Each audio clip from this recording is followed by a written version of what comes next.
Bismillahirrahmanirrahim. Assalamualaikum warahmatullahi wabarakatuh. Alhamdulillahilladzi hadana li hadza wa ma kunna linahtadiya laula an hadanallah. Asyhadu an la ilaha illallah wahdahu la syarikalah wa asyhadu anna Muhammadan abduhu wa rasuluhu la nabiyya ba'da. Rabbi shrah li sadri wa yassir li amri wahlul 'uqdatam min lisani yafqahu qawli.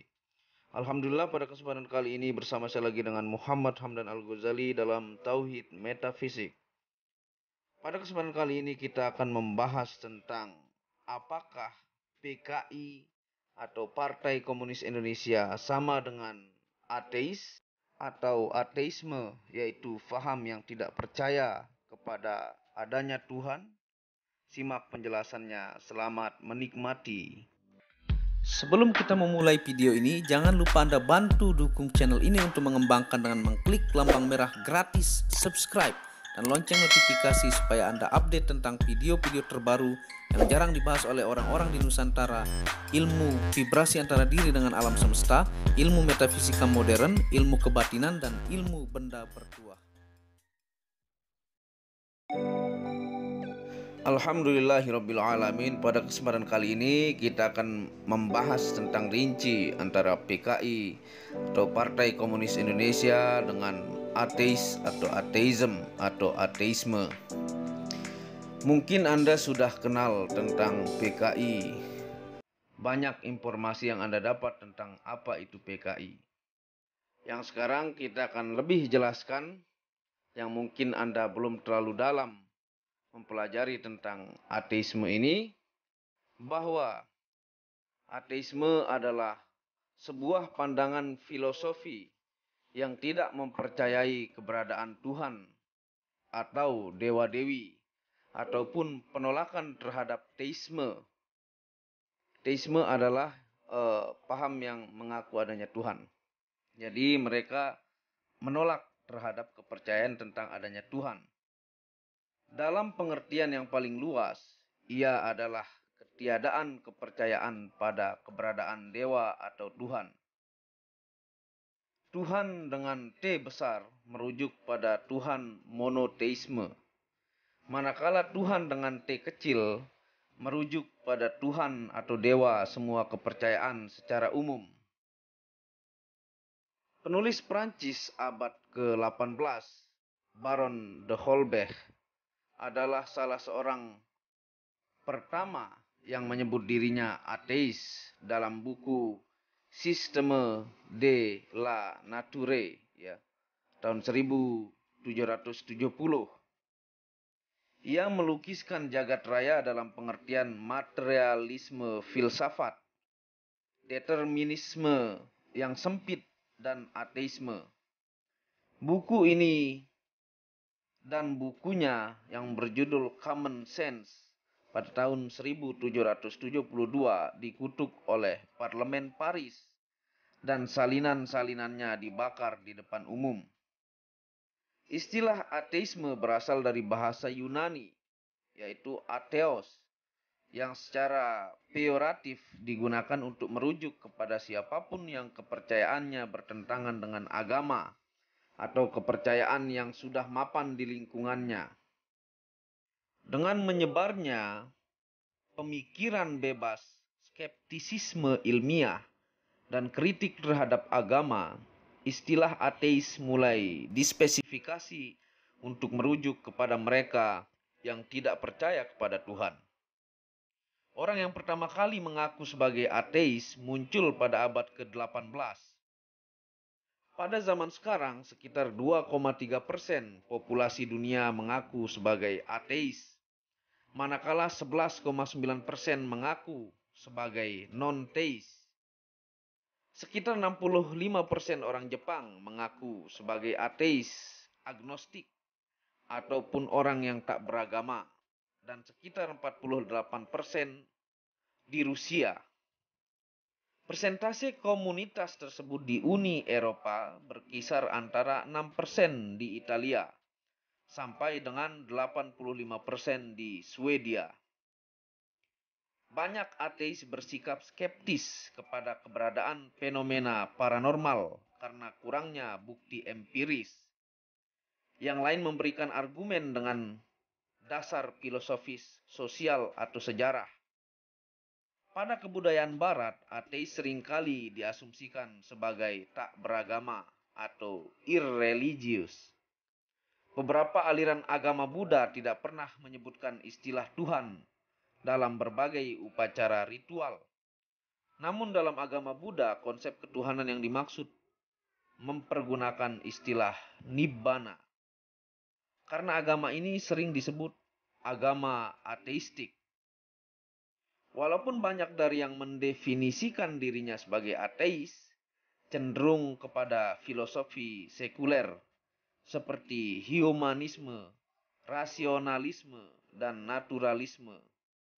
Tidak ada ideologi atau perilaku spesifik yang dijunjung oleh semua ateis. Kenapa ateis sering dicap komunis? Nah, ini kita akan rincikan ya setelah Anda paham apa itu ateis. Maka kita rincikan lebih dalam lagi. Kenapa ateis sering dicap komunis? Ateisme tidak sama dengan komunisme.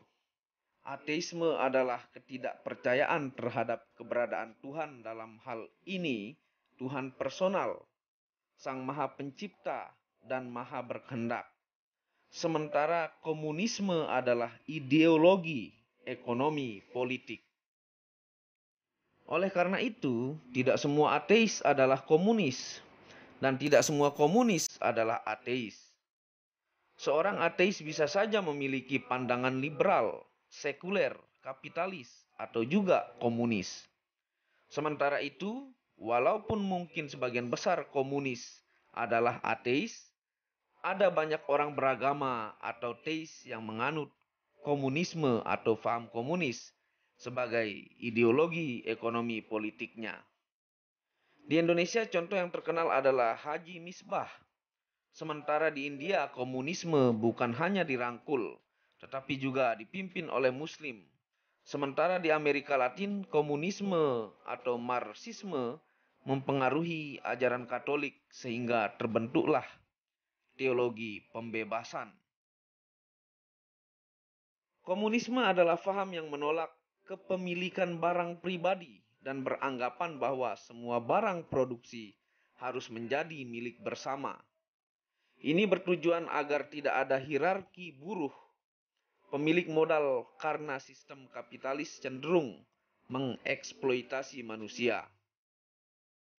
Komunisme memiliki keberpihakan yang sangat tinggi terhadap rakyat miskin yang disebut sebagai proletar, dan menolak kapitalisme yang dianggapnya adalah penghisapan manusia atas manusia. Itulah kenapa PKI pada masanya mampu menjadi partai terbesar ketiga di Indonesia. Rakyat Indonesia yang mayoritas adalah rakyat miskin di negara yang baru, lepas dari penjajahan mendukungnya, dan itu sama sekali tidak berhubungan dengan ateisme. Salah satu penyebab dihubungkan ateisme dengan komunisme mungkin adalah kata-kata Karl Marx, ya. Agama adalah candu bagi massa rakyat. Hal ini yang sering diingat adalah syair lagu Internazionale, lagu Mars Komunis Internasional, yang berbunyi, tiada maha juru selamat, tidak Tuhan atau Raja. Nah, seperti itu syair lagu komunis ya, ini saya sampaikan dan informasikan kepada teman-teman. Kesan bahwa komunisme itu bukan hanya ateis, tapi juga antiteis bisa jadi disebabkan tindakan represif terhadap kehidupan beragama yang banyak terjadi di negara-negara komunis. Namun demikian, perlu diingat, pemberangusan di negara komunis bukan hanya ditujukan pada kelompok agama, melainkan juga pada kelompok liberal, pendukung demokrasi multipartai, serta kaum oposisi dan pembangkang. Antiteis dan ateis tidak tepat disandangkan pada komunisme atau marxisme. Yang lebih tepat sebetulnya adalah bahwa komunisme atau marxisme anti agama. Lebih tepat lagi, anti struktur kekuasaan agama yang sengaja dipelihara di samping kekuasaan raja untuk melemahkan daya kritis dan daya juang rakyat melawan tirani. Persisnya yang dilawan oleh komunisme adalah struktur kekuasaan agama dalam pemerintahan dan kehidupan politik sebagai alat kontrol melalui mekanisme obat bius atau candu pengurang rasa sakit bagi penderitaan dan kemiskinan rakyat. Jadi itulah maksudnya paham komunisme ya secara rinci. Jadi Anda ambil baiknya, yang tidak baiknya Anda buang jauh-jauh. Ini saya menjabarkan konsep apa itu komunisme. Di Indonesia, cap ateis pada komunis dan sebaliknya adalah hasil dari propaganda rezim Orde Baru yang ingin melenyapkan partai besar dan jutaan penduduknya tersebut secara instan dalam jangka panjang. Guna mendapatkan dukungan kelompok agama, maka rezim Orde Baru mempropagandakan bahwa komunis adalah ateis, musuh agama, sehingga mereka harus diberantas dari bumi Indonesia. Lebih dari 1 juta orang dibunuh, jutaan lainnya dirampas harta benda dan hak-hak sipilnya. Dipenjara tanpa pengadilan, dibuang ke pulau buru akibat kampanye anti komunis di tahun 60-an ini. Tan Malaka atau Haji Misbah beragama. Tan Malaka adalah muslim yang saleh. Tan Malaka adalah anggota Partai Syarikat Islam. Dan sebagian anggota partai ini berpaham komunis, termasuk juga Semaun dan Tan Malaka. Karena itu kelompok ini biasa disebut Syarikat Islam Merah. Sebagaimana Semaun, Tan Malaka pun juga muslim yang taat melakukan sholat 5 waktu, membaca Al-Quran hampir tiap hari. Dia kecilnya di pesantren, bukankah dia asli Padang yang secara tradisi adalah penganut Islam yang taat? Juga jangan lupakan Haji Misbah, seorang kiai komunis dari Surakarta. Juragan batik sukses yang menguasai ilmu tafsir Al-Quran dan kitab-kitab kuning. Jadi Islam dan komunis bisa dianut sekaligus oleh satu orang, karena sejatinya memang tidak bertentangan. Nah, di video kali ini dijelaskan bahwa komunisme itu adalah faham ya, suatu faham yang bisa saja seseorang itu adalah muslim tapi menganut yang disebut faham komunis yang saya jelaskan di video di atas. Tidak mesti orang ateis yang harus komunis ya, atau orang yang tidak percaya Tuhan. Tapi komunisme itu banyak juga yang dianut oleh orang-orang beragama, baik dia muslim, Kristen, ataukah agama lainnya. Jadi yang dihindari di Indonesia ini adalah bagaimana supaya kita menghindari ataukah menyelamatkan diri kita dari paham-paham kesesatan ataukah paham-paham yang mampu merusak Pancasila di Indonesia, dan bagaimana kita selalu rukun antar sesama manusia, antar umat beragama, dan saling melindungi di satu negara kesatuan Republik Indonesia. Jadi pada kesempatan kali ini saya menjelaskan antara PKI dan ateisme itu ternyata adalah berbeda ya. Jadi ateisme itu orang yang ateis belum tentu dia juga mengikuti paham komunis ya. Yang beragama pun belum tentu tidak mengikuti paham komunisme, atau kalau dipartaikan Partai Komunis Indonesia. Jadi komunisme itu adalah sebuah faham ya. Itu poin daripada kesempatan kali ini. Jadi di situ dijelaskan antara komunis dan ateisme adalah berbeda. Wabillahi taufiq wal hidayah. Jangan lupa bantu dukung channel ini untuk mengembangkan dengan mengklik lambang merah subscribe gratis. Jadi semoga teman-teman paham apa makna komunisme secara mendalam dan makna ateisme. Jadi dalam pandangan kita di Indonesia sebagai umat beragama, dua faham ini merupakan faham-faham yang sangat dihindari oleh masyarakat Indonesia karena diyakini sangat membahayakan dan merusak kedaulatan Republik Indonesia. Marilah kita saling hormat menghormati sesama umat beragama, dan kalau ada hal-hal yang akan mampu merusak kedaulatan Republik Indonesia, maka hendaknya kita secepatnya melapor kepada badan-badan penegakan hukum yang ada di Indonesia, karena kita adalah